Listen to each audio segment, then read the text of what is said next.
Well, hello and welcome back to the Tao Manifesting Tarot. This is the tarot reading for a special tarot person. Somebody like you, somebody who's curious, somebody who thinks for themselves, somebody who is not woke but totally conscious. Difference between the two. We don't do unicorns, we don't do rainbows, we don't do that kind of stuff in terms of tarot. Absolutely not. I've done tarot for over 20 years, and in that 20 years, I've found from my experience, tarot doesn't predict anything. It wasn't intended to predict anything. Although as human beings, we always want to know what the future is, what the future is, what the future is. If we knew what the future was ahead of time, we'd be bored. I know bad stuff happens along with good stuff, and it seems these days as if there's more bad stuff than good stuff. But it's the ride that is essential, that is important. I remember reading an interview with George Harrison. And he said, it's amazing.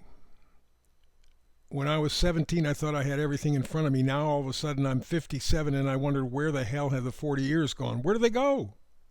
That's life. And that's why the expression came up decades ago, stop and smell the roses.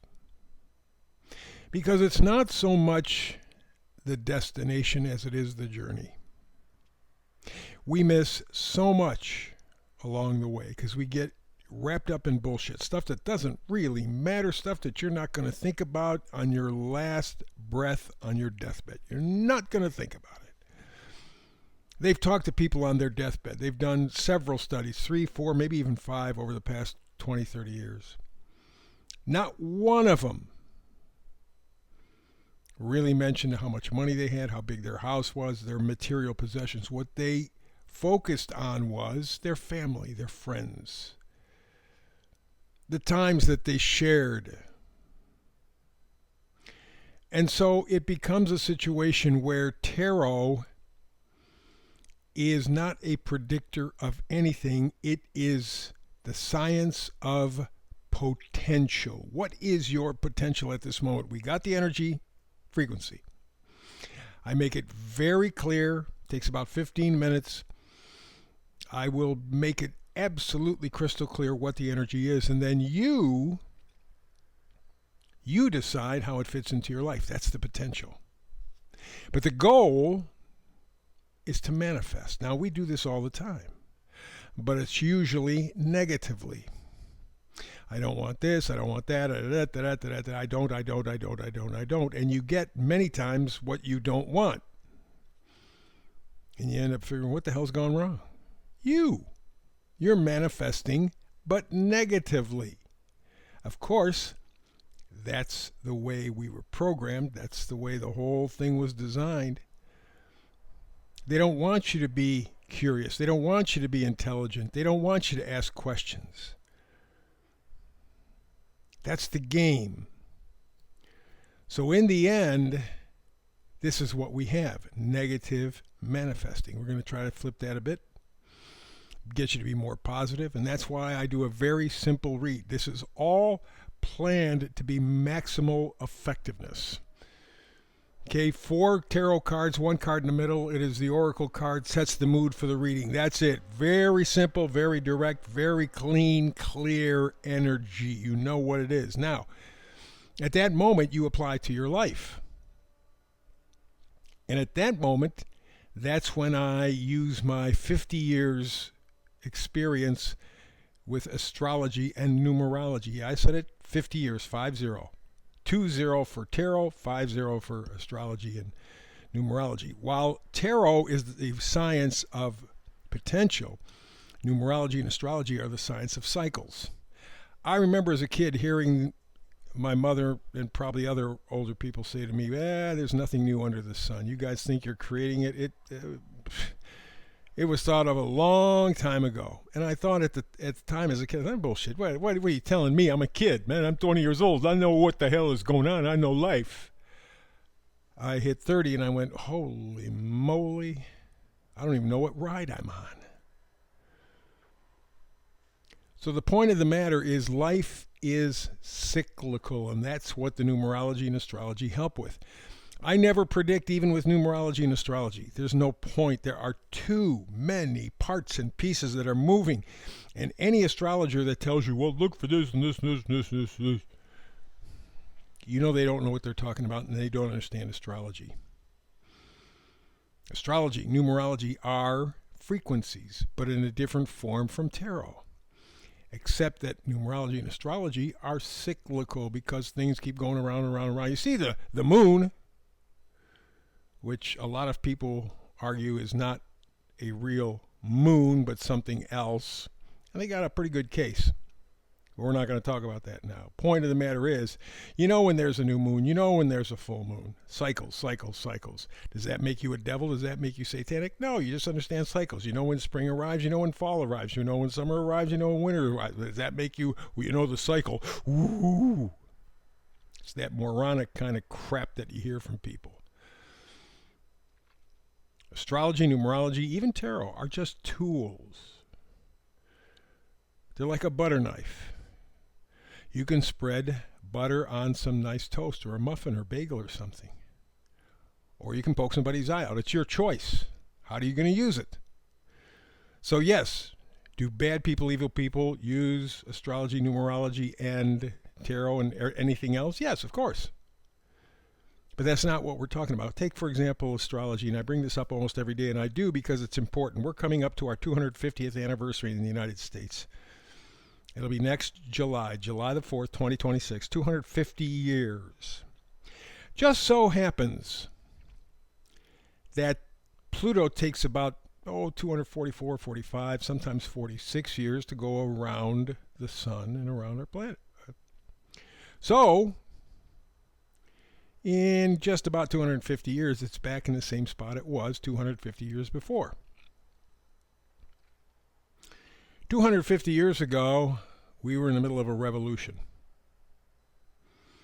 America was breaking away from England. And in effect, since England was the premier empire on the planet at the time, us breaking away from England really created a frequency of independence. It changed the world order permanently up to this point, 250 years later. But 250 years later, we're getting ready for another change. Pluto's in the same spot, essentially. It's a little bit past, but essentially it's in the same spot, sympathetically. Uranus is sympathetically in the same spot it was during the Revolutionary War.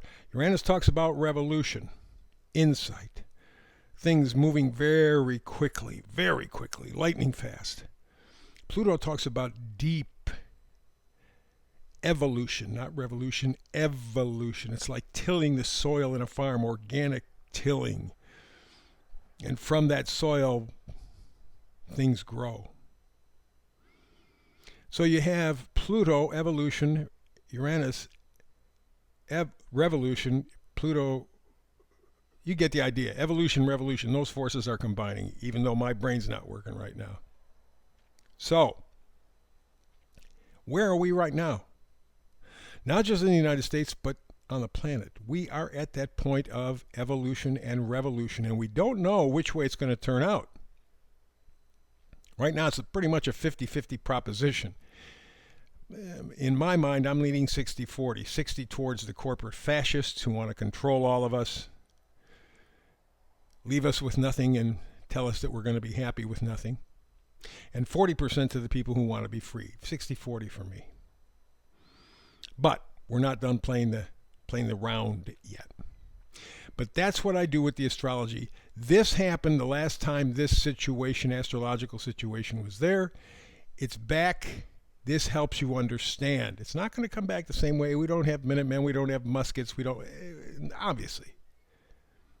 But literally, in the United States specifically and around the world in general, we are fighting for our independence and freedom. Big fight. Big fight. So that's the difference between tarot, the science of potential, and astrology, numerology, the science of cycles. So let's get to our tarot reading then, huh? Middle card, oracle card, it's the fates. Life is fate. Life is luck or lack of same. I don't care how rich you are. I don't care how poor you are. You are not here strictly because of what you can or cannot do. The rich people have had people waxing their weenies one way or another for their entire lives. Take Bill Gates. Mother and father both had very, very influential connections. Mother set him up with IBM, which meant that he could set up a situation where he could take the program he stole, we know it as Windows, and he could make an arrangement with IBM that every computer, every program they did had Windows attached to it. Made him rich. Thank you, Mom. Dad gave him the economic backing to be able to put these parts and pieces together. Thank you, Dad. And it's the same with everybody. They get their breaks and stuff, or things work for them, or things work against them. They just happen. John Lennon of the Beatles said, life is what happens while you're busy doing other things, and that's true. So in everybody's life, I believe fate is intensely, vitally part of everything. It's how you get to your destination. Or do you get to your destination? Because you do have free will. Limited, but you do have free will. So maybe you don't get to your destination. You got to come back again. Reincarnate again. Come on, let's give it another try. Or maybe in the last lifetime you were very, very, very poor. You handled that job. This time you come back very, very, very rich, and you have a different job. Not just a, hey, look at me, man, I got all the money in the world, but how can I make the world better with the stuff that I've been given? But life doesn't work out very much that way. But fate is huge. It's how we deal with that fate, good and bad, that makes all the difference. Let's go all the way to the left. We got the Seven of Pentacles. Pentacles are our value system. Are you into the bullshit they've sold you? People like Rockefeller, Rothschilds. Ooh, money, money, money, money, money, money. They have all the money. They control all the money. They raise the rates, lower the rates. They make this more valuable, that less valuable. They control it. So if you're going to play the money game, yeah, you may win. Maybe you make millions of dollars a year. But they're making trillions. Big difference, and you're never going to win the game. They can pull the rug out from under you anytime they want. Look how many famous people have died mysteriously. When they're done, when you cross them. So what are you going to value? You're going to value people, humanity, or you're going to value things? Seven of Pentacles says, okay, let me see how I'm doing. Let me see how my value system is serving me. Is it working for me? If it's not, what do I need to do to bring in the crop? I mean, because you see, he's looking at these pentacles as if he's a farmer and that's a crop growing. So it's a chance for you to review what your real value system is and how it's working. Next card over, in reverse, we have the Knight of Wands. Wands are positivity, excitement, joy, enthusiasm.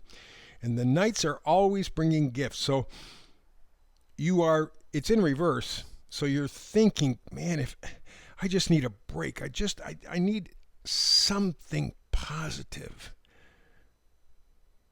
to help guide me. A lot of people have prayed that prayer in their lifetimes. God, just tell me where to go. Just tell me what to go. Open a door. Show me, because right now I am lost. That's what the Seven of Pentacles was saying. Look, I mean, I got this stuff. I got this value system. I'm not exactly sure if it's working for me, working against me. Please help. That's what this card is all about. Knight of Wands says, please give me a sign. Next card over, the one that people fear, I wouldn't say the most. They usually fear the Death card. But this one is right there with it. There's no question about it, and that's the Tower. Tower talks about destruction, sudden change. Ooh, the Uranus stuff. Quick change. Boom. He was here just a minute ago. Well, not anymore. It's a wake-up call. It's a wake-up call. Here you are on the first card. Is my value system worth a damn? Please give me a sign. And that sign will come in sort of a tower moment. It'll be a wake-up call. It'll be quick. You won't have any advance warning, but I don't think it's going to be a surprise. After the fact, the tower moment is going to be, shit, I get it. Yeah, I kind of knew. The realization. And the final card, Nine of Pentacles. The Nine of Pentacles, of course, Pentacles are your value system, and the Nine of Pentacles is like the Queen of Pentacles, a mini version. Nine of Pentacles talks about stability, security, self-reliance. And that doesn't mean that you don't need other people. What it means is you know yourself enough to be able to depend on yourself. Self-reliance. Is that part of your value system? For most people, no. If we were to have a solar flare, and we've had them regularly, last one I think was in the 1920s. There was another major one, I think, in the 1850s. When that happens, a solar flare blows through our system, shuts off. Today, it would kill all of our electrical stuff. Everything. No computers, no phones, no nothing. Nothing. Everything that's electronic, dead. It's a paperweight. Stay that way, hell, for months, maybe even years. No power. How would you get along? Are you self-sufficient enough? Because that's what the thing is all about. That's what they're talking about. When they talk about the Nine of Pentacles, are you self-reliant? In other words, is your value system serving you? Right back to the first question, the Seven of Pentacles. What's my value system worth to me? Give me a sign. Give me a sign. You're going to get it. It's going to come out of the blue. And at that point, you're going to have a much more solid, stable, dependable value system. Don't know how it's going to hit you in your life, but that's the energy that's coming. That's the energy. That's the vibration in this reading. The meme for today says, if you always think your happiness is somewhere else, it's never going to be where you are. Life is a long and winding road. You don't know what's beyond the next curve. Fate will take you there. Right now, you're having a chance to review what's important to you, looking for a sign to make it better, make your value system serve you better. You're going to get that chance, and then you're going to have a much more stable, not perfect, but stable environment for yourself. The long and winding road called life. It's the reading for today. Back again tomorrow with another Tao Manifested reading. Please like, subscribe, share. I say that every day because people around me don't give me any peace. They keep yelling at me. Like, subscribe, share. I appreciate it. Between now and the next time you and I do tarot together, peace and blessings.